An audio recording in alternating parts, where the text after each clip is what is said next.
that? You must be new. That is Bruce Wayne.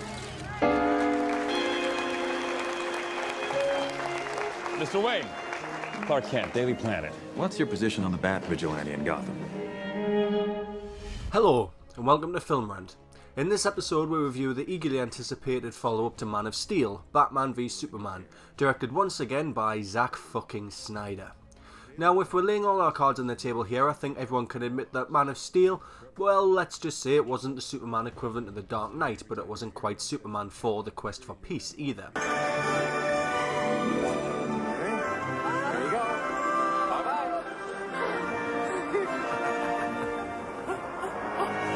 It's safe to say it was mediocre, but still people are hyped for the sequel, although I'm pretty sure that's got more to do with it including a new Batman and, you know, Batman and Superman fighting and shit.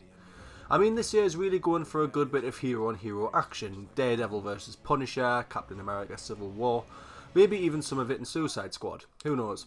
Anyway, is Batman v Superman any good? Well, to answer that, I'm going to have to go into spoiler territory, so, to the Spoilermobile! So I'll talk about the guy you'll all be wondering about, Batman. Is Ben Affleck a good Batman?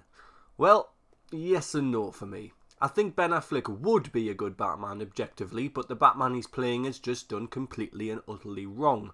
You know of Batman's one rule, right? I have one rule. Oh, then that's the rule you'll have to break to know the truth. Which is? The only sensible way to live in this world is without rules. And tonight you're gonna break your one rule. Batman doesn't kill people. You know, it's sort of his thing. Well, that trope can fuck right off in Batman v Superman. He blows up a guy by shooting his flamethrower, and I'm pretty sure he shoots and stabs a couple of more guys. He also for some reason takes it upon himself to brand his victims with a bat-shaped crest, while also leaving a Batarang calling card at the scene of the crime. Why exactly Batman would do this is beyond me. I did like that early on in the movie, he straight up says to Alfred that he and him are criminals. No beating around the bush there. Batman knows he's not above the law and he knows he commits crimes in order to stop crimes. I like that feature of this version of Batman. In fact, in spite of the previous things I mentioned, which are perfectly understandable reasons to hate this Batman, I actually didn't mind Ben Affleck's Batman. Sue me. Sure, he wasn't really that much different from Bale's Batman on a lot of levels, but I liked him when he was on screen. On the other hand, Superman was largely forgettable in a movie that has him as a central character. To be honest, he doesn't really say or do much, but some of the things he says are wildly out of character. When Batman goes after the Kryptonite, Superman stops him and issues him a verbal warning in quite an aggressive manner. That's not really how Superman rolls. Other than that, Superman really isn't noteworthy. It's just another 2 hours looking at Henry Cavill's perfectly chiselled face with nothing much happening. Fun fact, that statue of Superman is actually just Henry Cavill crouching. My god, that man's a statue. Now I say that Superman is forgettable, but Lois Lane. I mean, my god, why is she even in the movie? Seriously, what does she do that no other character could do? It honestly felt like Snyder just chucked her in there because he felt like he had to. I don't know if Amy Adams is contracted to star in so many successive movies, but that's the only reason I can think of as to why she's even part of the script. The only thing she does is uncover Lex's plan, which could have just as easily been solved by Superman as Clark or Batman himself. She just didn't need to be in the movie whatsoever. Wonder Woman was a solid addition to the roster, but she felt like an afterthought rather than an important part of the story. She sort of gets shoehorned in at the last minute to help defend Metropolis from the Kryptonian Wayne Rooney.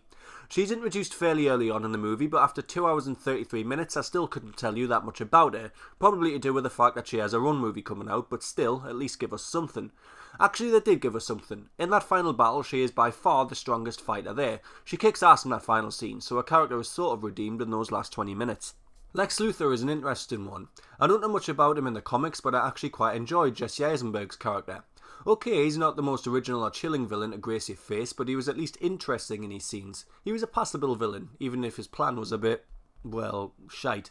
Which brings me on to the script. The film opens with Batman's origin story, which I would argue didn't need to be there at all. I remember when the movie was first announced and I was constantly asking, how can they do that when Affleck doesn't have his own origin film? But after a few weeks I thought, well, fuck it, they don't need one. Everyone knows how Batman comes around, there's memes about it all over and it's been done a zillion times. The only reason they would have to show it again in this particular movie is if it was drastically different to the usual origin story. And it wasn't. Not even in the slightest. In fact, I was able to remake the Batman v Superman origin story using footage from Batman Begins. Imagine this in slow motion.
Okay, it's not shot for shot identical, but you get my point. So the film begins with a completely unnecessary and unoriginal Batman origin story. Things are looking grim already. But I enjoyed the first encounter with Batman. He frees some women from what I think is a brothel and interrogates a guy in the process. The police investigate while we hear Batman's thuds, clangs and thwops in the next room. The whole building is dark. That's the perfect setting to set Batman up. Keep him in the shadows and play some very threatening thuds to amplify his power. It was a bit weird when the cops shone their torch into the corner of the room and for some reason Batman is just chilling, hanging onto the wall like the spider in your shitter, but I could move past it. I just wish they had a few more Batman scenes like this one. It reminded me a little of how they introduced Punisher in Daredevil Season 2, which brings me to the actual concept of Batman v Superman. In a movie that's outright called Batman v Superman and features posters like this, and teaser dialogue like this. Tell me, do you bleed? You will. You'd expect that Batman actually, versus Superman in a fight or something. Throughout most of the movie, they just bitch about each other behind each other's backs. When they eventually do fight, it lasts about the same length as a virgin's first time. It's literally 5 or 10 minutes of Batman savagely beating the shit out of Superman because he has kryptonite at his disposal. I mean, really? If Drive can get sued for false advertising, then this movie sure as shit can. Batman v Superman. Yeah, right. I've had shits that lasted longer than the actual Batman v Superman part of this story. Their squabble is based on a very interesting concept though. Superman doesn't like Batman because he thinks he's a bit too brutal and no more than a criminal himself, which Batman openly admits. Batman isn't too fond of Superman because he possibly killed thousands of people in Collateral Damage in Man of Steel. One of the better lines in the movie actually explains Batman's motivations perfectly. If we believe there's even a 1% chance that he is our enemy, we have to take it as an absolute certainty. I can get on board with that. Superman is powerful as fuck. The public turn on Superman and question whether he's actually a morally good hero or not. In spite of everything you've done for them, eventually they will hate you. So it all boils down to morals versus brutal justice. You can make a film about that alone, but instead it's just a bitching session that's overshadowed by a terribly uninteresting and unnecessary plan by Lex Luthor to pit Superman and Batman against each other using schoolboy tactics such as masquerading as Superman and saying to Batman the equivalent of "my door is harder than your door," and vice versa. Luckily, to back up my point, Daredevil Season 2 has made 4 episodes about morals versus justice. Daredevil isn't too fond of the Punisher because he's just waltzing around Hell's Kitchen delivering swift justice to gang members via some shooty gun. Daredevil argues that Punisher isn't a hero because he just kills people and doesn't deliver true justice. Punisher's retort is that Daredevil isn't effective and that these people need to be killed. Swap Punisher with Batman and Daredevil with Superman and we have a very interesting film. Superman could be all like, "Yeah, Batman, you can't be beating people up and torturing them and shit, man. It's just not on. I'll have to give you a clip if you do it again." And Batman can say, "Well, you can clip us if you want, but remember, you've probably killed a lot more people than I have when you took down half of Metropolis. Besides, you'll never be able to beat me. You're too good to kill me." That's a true stalemate, which is a much better conflict than what we got. So you'd think that if the movie was a little short on plot, it would be replaced with lots of action. Well, you'd be wrong. The entire film is emptier than a porn star's nutsack. The only real action comes in the last half an hour or so. Until then, it's just a fuck ton of dialogue, setup, and the aforementioned bitching session. Honestly, I'm surprised they didn't have a Twitter scene. Ultimately, the whole movie is like eating a massive bag of quavers. You're eating them and a few crisps taste a little nicer than the rest, but after 2.5 hours of eating them, you realise that the whole pack is just fucking air. There's absolutely nothing to take away from it. I'm writing this review literally an hour after seeing the movie and I'm struggling to remember anything that happens in the opening hour and a half that's actually worth talking about. I'd heard a few people say that a certain trailer told you the entire movie, and they were right. Civil liberties are being trampled on in your city. People living in fear. He thinks he's above the law.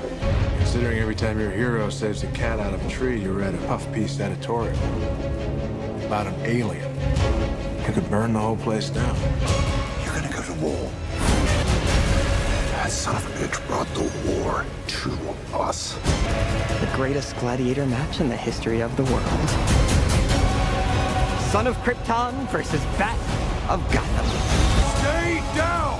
If I wanted it, you'd be dead already. Man won't kill God. The devil will do it.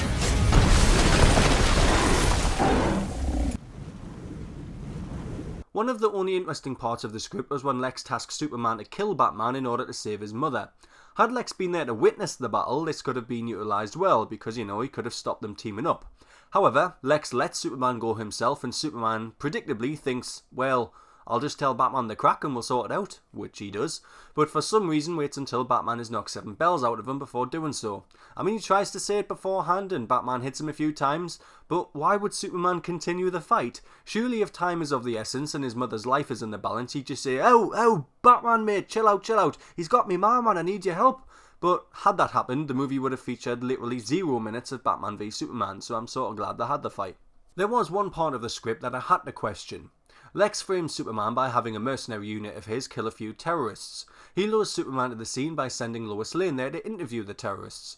Because Superman was there and a lot of terrorists were killed, the US and public seem to come to the conclusion that Superman killed all of these people, even though it's incredibly clear that every one of these terrorists was killed with a ballistic weapon using bullets made by Lex fucking Luthor himself. I think it's clear that Superman doesn't need to use a gun, so that effectively rules him out of the suspects.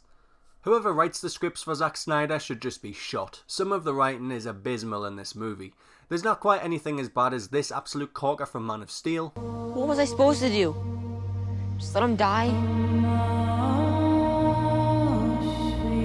Maybe. But the really on the nose things like False God and You Let Your Family Die are just cringeworthy. There's a section where a guy is being arrested after tagging the Superman statue with False God, and everyone in the audience is asking, who the fuck is he? And out of nowhere he just shouts, I work for Bruce Wayne! As he's being bundled into the car. In the context of the movie, that makes absolutely no sense. He literally has no reason to say that, so it feels like it's aimed directly at the audience. Man of Steel got a lot of criticism for how much obvious collateral damage there was. Snyder must have taken note of this because when Wayne Rooney crashes down from space, he hits an island extremely hard and one of the army guys feels the need to say, that's uninhabited! As if to say to the audience, don't worry guys, we know what you're thinking, but nobody died, it's fine. It's just lazy, clunky filmmaking, man. Saying that, Superman still loves a good bit of collateral. At no point does he try to avoid buildings or not sling Batman or Rooney into one. I don't normally point this out, but I have to praise the costume design. Batman's different suits look absolutely fantastic. They're big, clunky and powerful. They look much more mechanical and industrial than we're used to seeing in modern Batman films. It was a refreshing look and they were gorgeous to look at. Finally, I'll say that I really hate the colour grade they used in this movie. I hated it in Man of Steel and I still hate it now. I understand it's meant to be gritty, but there's nothing pretty about a drab, dark, lifeless looking image. The Dark Knight trilogy, Arrow Season 1 and Daredevil all do gritty really well and they don't look boring and depressing. When I was watching the movie I was constantly dying for someone to turn a light on or turn the damn brightness up. The whole movie looks grimmer than M. Night Shyamalan's post-2002 IMDb credits. So the verdict. Is Batman v Superman good? Should you go and see it? No, it's not good and you shouldn't see it unless you really want to. There's not many films I would never want to watch again after seeing it once, but this has made that list. I would get more plot out of watching Me Cat Lick Its Own Arsehole than I would out of watching this movie again. There's just absolutely nothing here. A movie called Batman v Superman features less than 10 minutes of Batman fighting Superman and the supporting characters aren't all that gripping. Batman is done wrong, the film looks about as sexy as finding your mum's dildo and it's a literal waste of 2.5 hours of your life. My suggestion is just to buy Injustice Gods Among Us, set up a Batman v Superman fight and watch it unfold. It'll probably last longer than the fight in the movie and contain more plot and depth. So I guess what I'm saying is, nothing happens in this movie. Batman v Superman gets 2 frames out of 5. Thanks for watching, and we'll see you next time on Film Rant. I thought yours was you.